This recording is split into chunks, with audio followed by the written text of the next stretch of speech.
중심에 하나님이 없기 때문입니다. 중심에 하나님이 없기 때문입니다. 라는 제목을 가지고 말씀을 전하도록 하겠습니다.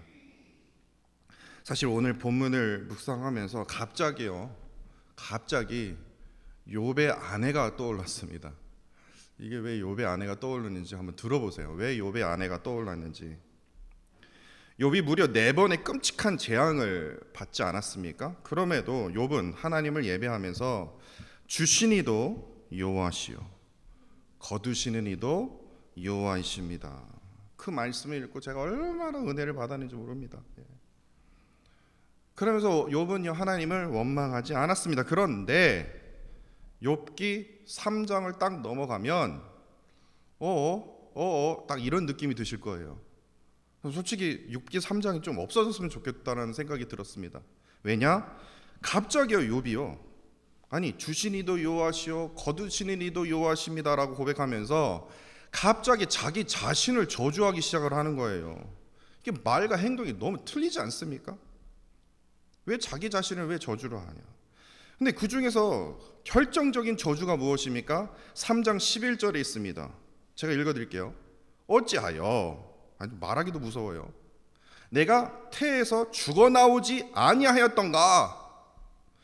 어찌하여 내 어머니가 해산할 때에 내가 숨지지 아니하였던가? 그럼 제가 이런 생각을 했어요. 이 구절에다가요 앞에다 하나님 붙이고요 맨 끝에다가 요자만 붙으면요 완전히 문장이 이상해져요. 욥의 저주가 이제 하나님에 향한 원망으로 바뀌게 돼요. 제가 다시 한번 읽어드릴까요? 앞에다가 하나님 그리고 끝에다가 요자를 붙일게요. 하나님 어찌하여 내가 태에서 죽어나오지 아니하였던가요? 하나님 어찌해서 내 어머니가 해산할 때 내가 숨지지 아니하였던가요? 아니 주시니도 거두시니도 하나님이라면서요. 근데 왜 이 얘기를 왜 합니까? 이런 질문을 할 수가 있어요. 그냥 넘어가자. 욥기 3장은 그냥 넘어가자. 그렇게 생각을 했어요. 이거 어떻게 해석해야 되나? 그런데요. 저번 달 5월에 이 빛과 소금이라는 이 잡지책이 있습니다. 제가 그걸 구입하지 않았는데 누가 이렇게 보내주시더라고요. 근데 5월 그 빛과 소금의 그 잡지책에서 이 김기현 목사님이요. 그 김기현 목사님이 쓰신 글을 제가 우연찮게 읽어보게 되었습니다. 그런데 이분이 욥의 아내에 대한 새로운 해석의 그 글을 쓰셨더라고요. 근데 한번 들어보세요. 욥기 3장 말씀이 이 김기현 목사님의 그 글을 보면서 조금 이해가 가기 시작했습니다. 사실 오래전부터 욥의 아내에 대한 이 해석과 평가는요 좋지 않았습니다. 예를 들어서 로마의 신학자 그리고 성직자였던 이 아우구스티누스라는 분이 있어요. 근데 이분은 욥의 아내를요 마귀를 돕는 배필이다. 그리고 우리가 잘 아는 존 칼뱅은요 욥의 아내를 사탄의 도구이다. 그리고 초대교회 유명한 설교자이자 성직자였던 요한 크리소스톰은요 욥의 자녀들이 모두 죽어도 유독 아내가 살아남는 이유는 그 어떤 것보다 욥에게 가혹한 채찍질이 될 것이다. 그렇기 때문에 욥의 아내는요 저도 그렇고요 욥의 아내는 그냥 악마구나. 근데 그렇게 주장하는 이유가 이겁니다. 욥기 2장 9절 말씀 여러분도 아시다시피 그의 아내가 욥에게 이르되 당신이 그래도 자기의 온전함을 굳게 지키느냐? 차라리 하나님을 욕하고 죽으라. 이게 저주 아닙니까? 그런데 김기현 목사님은 이 구절을요 다른 생각을 갖고 있었어요. 그것이 무엇이냐? 왜 그렇게 생각을 갖고 있었냐? 우리가 읽고 있는 이 성경은요 우리가 읽고 있는 이 한글 성경은 히브리를 번역한 성경 아닙니까? 히브리어를 번역한 성경인데 이 헬라어로 번역된 성경이 있어요. 그것을 70인경 그 헬라어 성경이라고 얘기하는데 그 헬라어 성경을 보시면 한글 성경에 빠진 게 있더라고요. 욥기 2장 9절을 이렇게 헬라어 성경에는 이렇게 기록하고 있습니다. 많은 시간이 흐른 후에 욥의 아내는 말하였다. 구원의 소망을 바라는 당신이 조금 더 기다리라고 하는데 정녕 얼마나 더 기다려야 합니까? 당신은 바깥에서 밤을 지새우며 악창, 종기로 고생하고 나는 이곳저곳 집집마다 일거리를 찾아 돌아다닙니다. 하루 종일 일하면서도 언젠가 해가 떨어져서 이러한 수고에 언제나 벗어나려나 쉬려나 지금 기다리고 있습니다. 당신도 하나님께 무슨 말이나 한번 하고 죽으십시오. 이렇게 해석을 하더라고요. 저는 여태껏 욥의 아내가요, 욥에게 저주를 퍼붓고 나서요, 욥을 떠난 줄 알았어요. 그런데 제가 다시 성경을 읽어봤습니다. 그런데 욥의 아내가 욥을 떠났다라는 기록이 없다라는 겁니다. 저는 그런 줄만 알았어요. 그렇게 해석을 했고 그렇게 생각을 했어요. 근데 성경 아무리 찾아봐도 없어요. 근데 70인경 헬라 성경에도 보여주듯이요, 분명히 욥의 아내는 끝까지 남편과 함께 고생했다라는 겁니다. 무작정 그냥 아내가 악한 아내라고 여기기 어렵다라는 겁니다. 그리고 42장, 맨 끝장에 42장을 보시면요, 욥이 다시 회복되지 않습니까? 하나님의 복을 받습니다. 그리고 아들 7을 낳게 되고 딸 3을 두게 되는데 재산도 다시 얻게 되고 자녀도 다시 얻게 되고 모든 명예를 다시 되찾게 되는데 어디에도요 아내를 다시 얻었다라는 기록이 없다라는 겁니다. 이상하지 않습니까? 이상한 게 뭘 이상합니까? 아내가 떠나지 않았다라는 겁니다. 더욱이 욥이요, 이 욥의 아내가 욥을 돕고 있었다는 결정적인 근거가 바로 욥이요 결국에 아내의 말대로 따랐다라는 겁니다. 이게 김기현 목사님의 주장입니다. 욥의 아내가 욥에게 차라리 하나님을 욕하고 죽어라 라고 했지만 이것은 사실 하나님을 욕하고 죽어라 이 문자 그대로 우리가 그것을 의미하기보다는 겉으로 그냥 경건한 척 하지 말고 지금 속은 문드러져 있는데 주시니도 거두시니도 하나님이십니다. 그런데 속은요 문드러져 있는 거예요. 아픈 거예요. 겉으로 경건한 척 하지 말고 솔직하게 하나님께 고백하라고. 당신 하나님 왜 그러셨어요? 왜 나의 모든 것을 가져가셨습니까? 하나님 솔직하게 한번 털어놓으라는 그 의미를 우리가 해석해야 된다고 이 목사님은 주장하고 있습니다. 근데 저 글을 보면서 그럴 수도 있겠구나. 왜냐? 다른 사람은 다 몰라도요 저의 아내 제니스는요 어떠한 사람들보다 저에 대해서 모든 것을 다 알고 있습니다. 특별히 남편의 속마음은요, 아내라면요 단지 조건이 있습니다. 사랑하는 아내라면요 남편의 속마음을 다 알고 있어요. 욥의 아내는요 지금 욥이 속으로 하나님 내게 어떻게 이루실 수 있는가, 그렇게 큰 의문과 분노가 치밀어 오르면서도 절대로 안 그런 척 가져가시니도 주시니도 하나님이십니다. 애써 버티고 있는 그 욥의 모습을 보이는 거예요. 차라리 그럴 거면 하나님은 욕하라고 죽으라는 식으로 그렇게 하라는 말이 아니라 자신의 속마음을 하나님께 솔직하게 털어내오라는 거예요. 솔직하게 털어놓으라는 거예요. 결국에요 욥은요 아내의 말대로 행한 것이 바로 욥기 3장 말씀이라는 게 그게 김기현 목사님의 해석이었습니다. 오히려 욥이요 솔직하게 자신의 마음속에 있는 것에 그 의문과 분노를 하나님께 표출함으로써 욥기서의 말씀 끝 부분에서 결국에 하나님의 뜻을 그 욥이 다시 깨닫게 되지 않습니까? 결국에 욥의 아내가 아니라 욥이 비정상이었던 것이에요. 저는 욥의 아내가 비정상인 줄 알았어요. 근데 욥이 비정상이더라고요. 욥의 아내가요 욥의 정상인으로 생각할 수 있도록 나아갈 수 있도록 도와준 배필이었다라는 주장이 김기현 목사님의 생각이었습니다. 저도 어느 정도는 동의합니다.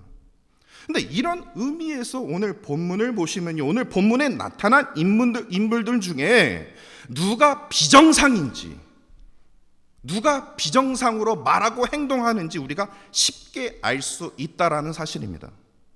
에스더서 이제 1장 전체를 여러 번 읽으면서 깨달은 것이 있다면 저는 그렇게 느끼겠습니다. 저는 느꼈어요. 에스더의 저자가요 겉으로 대단하게 보이는 것처럼 되게 부유한 또한 능력 있는 아하수에로 왕을요 은근히 조롱하고 있구나. 더욱이요 왕의 측근들도 왕을 조롱하면서 즐기고 있구나라는 그런 강한 느낌이 들었습니다. 사실 나중에 하만이 유다인 전부를 말살시키기 위해서 계획을 세울 때도 왕을 이용하려고 하지 않습니까? 근데 왕은요, 그걸 몰라요. 참 답답해요. 참으로 어리석고 정말 아주 하여튼 한숨이 나온 인물이 누구냐? 아수에로 왕입니다. 이 아수에로 왕과 그의 측근들은요, 겉으로 정상인처럼 말합니다. 지혜로운 말을 막 뱉어납니다. 그런 것처럼 보여요. 그러나 자세히 들여다보면 참으로 비정상인들의 자들처럼 말하고 행동하는 그런 어리석은 자들의 그 모습을 우리가 찾아볼 수 있다는 겁니다. 그렇기 때문에 오늘 본문에서요, 에스더서 1장에서요, 정상인을 뽑는다면 그가 바로 아수에로 왕이 아니라, 측근들이 아니라 왕후 와스디밖에 없다라는 겁니다. 4절을 보시면요, 아수에로 왕이 180일 동안 첫 번째 잔치를 성대하게 이제 벌리지 않습니까? 근데 첫 번째 잔치가 끝나자마자 8절에 보시면 어제 말씀드렸죠, 7일간 술이 무한정으로 제공되는 잔치를 벌였습니다. 다시 말해서 왕과 측근들이 지금 술에 잔뜩 취한 상태였습니다. 제가 말씀을 보여드리지 않았습니까? 그거는 지금 원래 정신 나가면서 혀가 좀 이렇게 꼬아야 되는데 술 취한 상태에서 말해야 되는데 너무 제정신으로 말하지 않습니까? 그런데 술에 잔뜩 취한 상태에서요, 심사숙고 없이요 즉흥적으로 왕후 와스디를 쫓아낼 그 법 개정을 처리하는 과정이 지금 오늘 본문에 담겨져 있다라는 겁니다.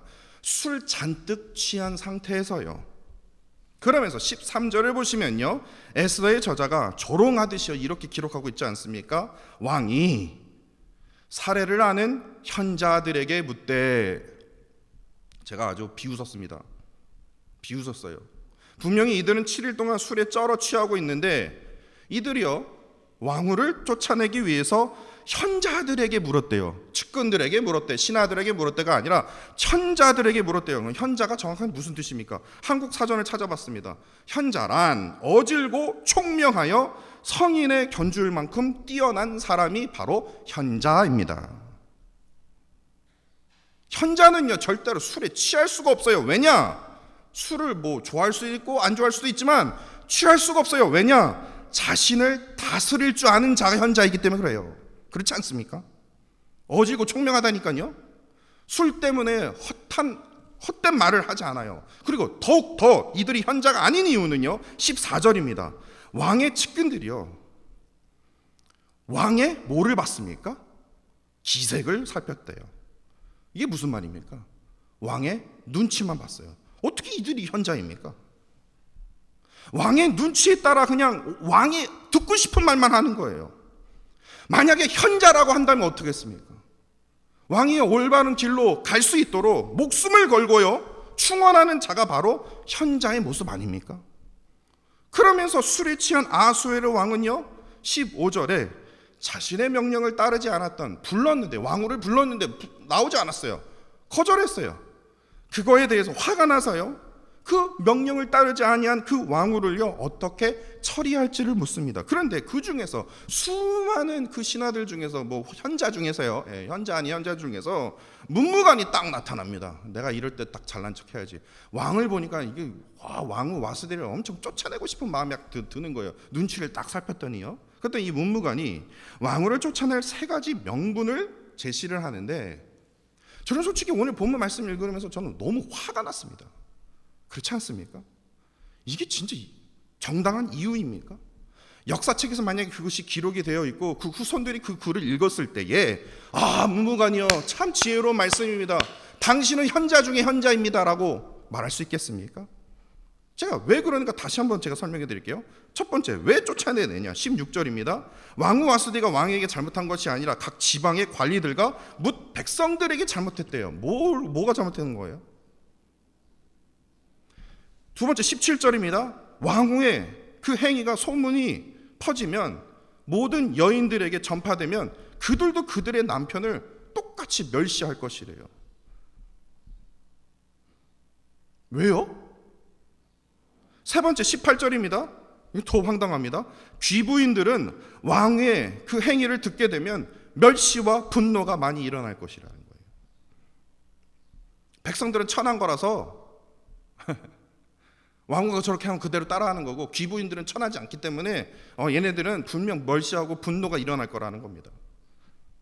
이러한 명분들로 왕후를 쫓아낸다면 20절을 보십시오. 귀천을 막론하고 모은 여인들이 그들의 남편을 정경하게 될 것이에요. 그러니까 모든 기준은 뭡니까? 왕후인 거예요. 왕후가 잘하면 모든 여인들이 잘하게 되고, 왕후가 못하면 나라가 망한다라는 거예요. 이게 말이 됩니까? 이게 현자입니까? 현자라고 얘기 안 했으면 제가 이렇게 흥분하지도 않아요. 여러분들은 이 말에 대해서 어떻게 생각하십니까? 만약에 이러한 말들의 아첨들이요, 미국에 존재하고 미국 정부에, 한국 정부에 이런 말이 아첨 많은 말들이 존재한다면 이 나라는 어떻게 되겠습니까? 이것은 절대로 왕을 위한 말이 아닙니다. 더욱이요, 나라를 위한 말도 아니에요. 왜냐? 왜 그렇습니까? 제가 왜 흥분을 합니까? 첫 번째, 원칙. 두 번째, 상식이 통하지 않기 때문에 그래요. 원칙과 상식이 통하지 않는 나라는요, 반드시 무너질 수밖에 없다라는 겁니다. 그러나 아수에로 왕은요, 원칙과 상식을 따르지 않는 신하들에게 뭐하러 불렀냐? 현자라는 겁니다. 답답한 겁니다. 그리고 21절에요, 이렇게 얘기합니다. 왕과 지방관들이 문무간의 말을 어떻게 여겼다는 겁니까? 옳게 여깁니다. 옳거니. 원칙이 있어요. 상식이 있다니까요. 근데 그것을 깬 진짜 어이없는 문무간의 말이요, 정상인이래요.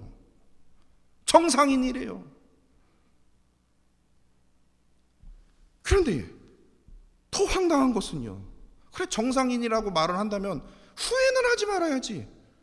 2장 1절을 보십시오. 제가 주보에는 기록이 안 돼 있지만 에스더서 2장 1절을 보십시오. 아수에로 왕의 행동이 이렇습니다. 그 후에 다 지나간 일이에요. 다 폐위시켜버렸어요.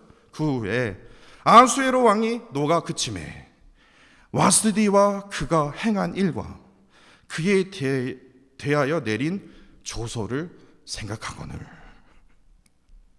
이미 끝난 거라니까요. 이제 노가 그침에 이제 술 취한 게 주흥이 이제 제정신이 돌아온 거예요. 이거 내가 왜 그랬지? 내가 왜 그렇게 했다고 내가 왜 폐위를 시켰지? 이거를 지금 생각하는 거예요. 다시 말해서 지나간 일에 대해서 지금 후회하는 거예요. 술에 깨서 제정신으로 돌아와서 생각해보니 자신이 원칙과 상식이 완전 벗어난 행동을 하고 있었다는 겁니다. 그러자 아수에로 왕은요, 자신에게 왕후를 폐위시킬 명분을 말했던 문무관한테 분명히 옳거니 그랬으면 그 문무관이 잘 나가야 되지 않습니까? 그런데 오늘 본문 이후에서부터요, 문무관이란 이 세 글자 이름이 등장하지 않는다라는 겁니다. 사라져버렸습니다. 왜냐? 저 문무관 때문에 내가 상식과 원칙을 벗어나는 결정을 하게 되니까 얼굴만 봐도 아주 이가 갈리는 거예요. 그래서 문무관, 너 저리 가라. 등장하지도 않아요. 어느 신문 기자가요, 이거 제가 쓴 것이 아닙니다. 저도 많은 생각이 들더라고요. 어느 신문 기자가 한국에요, 역대 대통령들이 취임할 때요, 가장 강조하는 것이 무엇인 줄 아십니까? 원칙과 상식이 통하는 사회로 만들겠다. 진짜 그랬나? 찾아봤어요. 20년 전에 한국 정부의 슬로건이요, 원칙과 상식이 통하는 사회.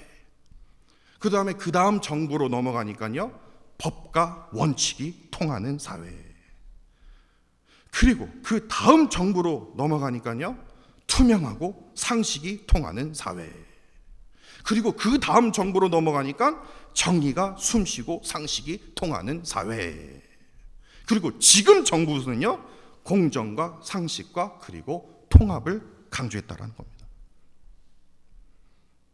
옳거니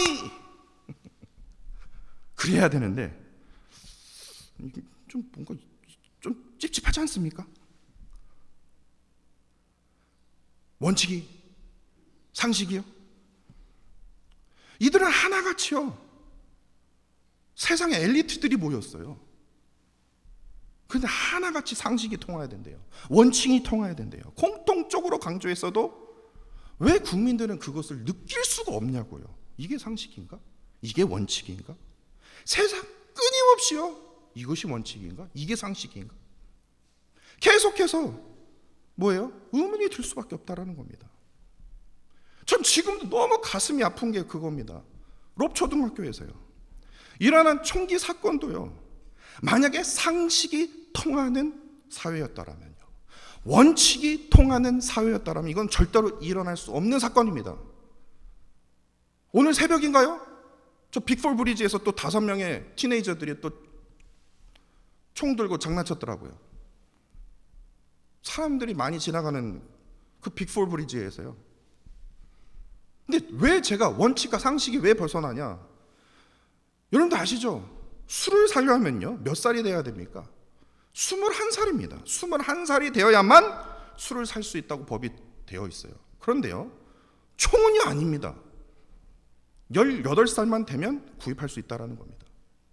이것을 어떻게 이해해야 됩니까? 저희 짧은 생각으로는 저는 이해할 수가 없어요.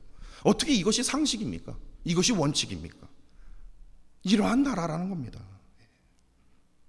19세기 중엽에요, 유럽에요 세속주의가 유행했다고 합니다. 이들은 하나같이 이렇게 얘기했어요. 하나님은 없다. 뭐 성령 하나님? 그게 있어도 우리는 상관이 없다. 우리는 우리 이성과 능력을 가지고 우리 스스로 이 세상을 헤쳐나갈 수 있다. 아니요, 19세기가 아니라 20세기, 21세기, 22세기 미래의 날에도 아마 이 말은 아멘! 이럴 거예요. 근데 이후에 한 세기가 지나고 두 세기가 지나는 동안 정말 말 그대로요, 경제와 과학이요 놀라운 발전을 하게 되었어요. 어떻게 보면 인간의 능력으로 얼마든지 헤쳐나갈 수 있는 것처럼 보입니다. 그래서 상식과 원칙이 존재하는 세상이 되었습니까? 안 그렇다라는 겁니다. 마음이 썩어 문드러져도요, 가정이 깨지고 사회가 깨지고 교회가 깨지고 문드러져도요 절대로 기도 안 합니다. 하나님 앞에 나오지도 않습니다. 원칙과 상식이 깨진 교회, 가정이라도 사회라도요 하나님 앞에 나오지를 않아요. 애써 버팁니다. 나는 혼자서 내가 스스로 컨트롤할 수 있어. 이까짓 거 썩어도요 이게 뭐 어째서 다 그런 거지, 그냥 넘어간다라는 겁니다. 이러한 정신적으로 아주 심각한 중병으로 지금 이 세상은 지금 썩어가고 있다는 겁니다. 차라리 하나님 앞에서요 욥의 아내처럼 그냥 고백해. 거룩한 척하지 말고 다 토해내라고. 그런데도요 그러할 용기도 없고요, 시간도 없고 여유도 없고, 이렇게 허락되지 않는 아주 강박한 세상 속에서 지금 우리가 살면서요 결국에 하나님과 점점 멀어지고 있다는 겁니다. 여러분들 한번 생각을 해보십시오. 제가 왜 미쳤게 새벽 기도를 왜 합니까? 아니, 토요일 한 번만 해도 되는 거. 저희 교회 성도님들 중에서요 제가 특별 새벽 기도 안 한다면요 저한테 말할 사람 한 명도 없습니다. 제가 왜 이럴까요? 여름이니까 저도 이제 조금 뭐 아이들과 좀 더 시간도 보내고 좀 쉬고. 기도 안 하면요, 아니요, 다시 말해서 하나님과 멀어지면요 이건 인생 끝입니다. 목표도 기준도 없어요. 그냥 내가 원하는 대로 마음대로 살기 때문에. 그러한 가정의 아이들은 또 어떻겠습니까? 기도해야 되는 거 아닙니까? 기도해야 되는 거 아닙니까? 만약에 그거에 대해서 부정하신다면요 저에게 말씀해 주세요. 저도 편안하게 하려고요. 편안하게 하려고요. 저는 그게 두렵습니다. 하나님과 점점 멀어지는 그 현실이 부러워요. 왜냐? 그것은 패망의 길이기 때문에요. 그걸 알기 때문에요. 어떡하든 지금 이 악물고 지금 나아가는 거예요. 교회가 부흥하는 그 이유가 뭐 목사가 뭐 아부하고 뭐 성도들한테 뭐 이거 하고 그래서 루이빌 한인 장로 저 요한 목사 없으면 저 망해. 저 그 소리 제일 듣기 싫어한다니까요. 하나님이 없으면 망한다라는 그 소리가 들어야죠. 기도하지 않으면 망한다. 재정이 많으면 뭐합니까? 예배 시간에 맨날 늦고 예배 시간에 맨날 빠지고 그러면 뭐합니까? 진짜로요. 제가 오늘 이 말을 했다고 제가 화가 나면 저한테 말씀하십시오. 그럼 제가 이제부터 고치겠습니다. 제 말이 이게 틀렸다라면요. 정말 우리가요, 하나님과 멀어지면 이거 망할 수밖에 없어요. 그 예가 뭡니까? 에스더서를 보세요. 아수에로 왕이 어떻게 되었는지, 그 페르시아가 어떻게 되었는지요, 그 교회와 그 사회가 어떻게 되었는지요.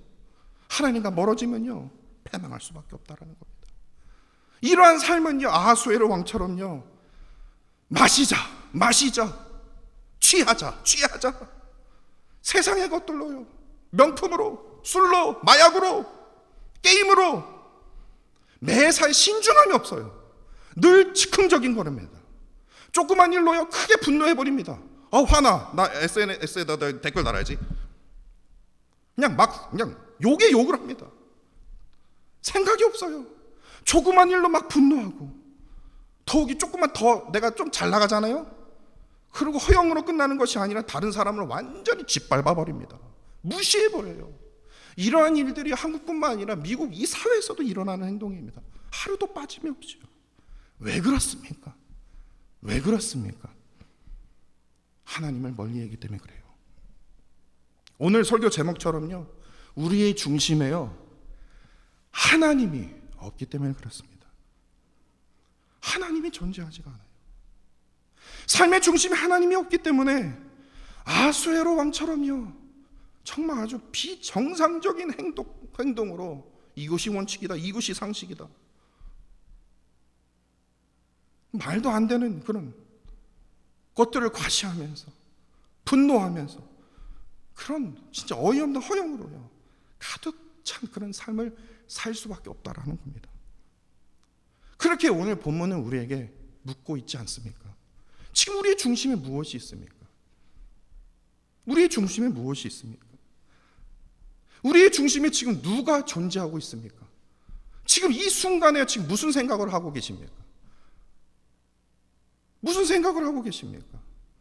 일주일 내내요, 무슨 생각으로 지금 가득 차 계십니까? 우리의 중심에 지금 누가 있냐고요? 무엇이 존재하냐고요? 우리의 중심에 하나님이 존재하지 않는 한 언제나 자기 과시할 수밖에 없고요, 조그만 일로 분노할 수밖에 없고, 허영이 가득할 수밖에 없어요.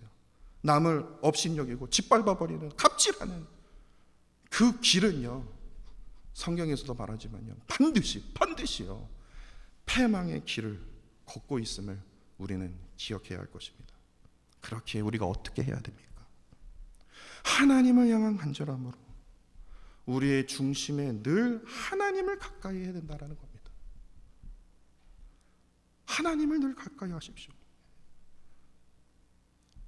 하나님을 늘 가까이 함으로 나 자신의 모든 삶의 영역 속에 하나님이 개입해 주십시오. 하나님이 나를 통치해 주십시오. 이래야 된다니까요. 이래야 된다는 겁니다. 이래야 우리가 사는 길입니다. 이래야 우리가 사는 길이라는 겁니다. 하나님, 내 삶 속에 하나님 개입하여 주옵소서. 통치하여 주옵소서. 그런 은혜가 넘쳐나는 저와 사랑하는 성도 여러분들이 되시기를 간절히 원합니다.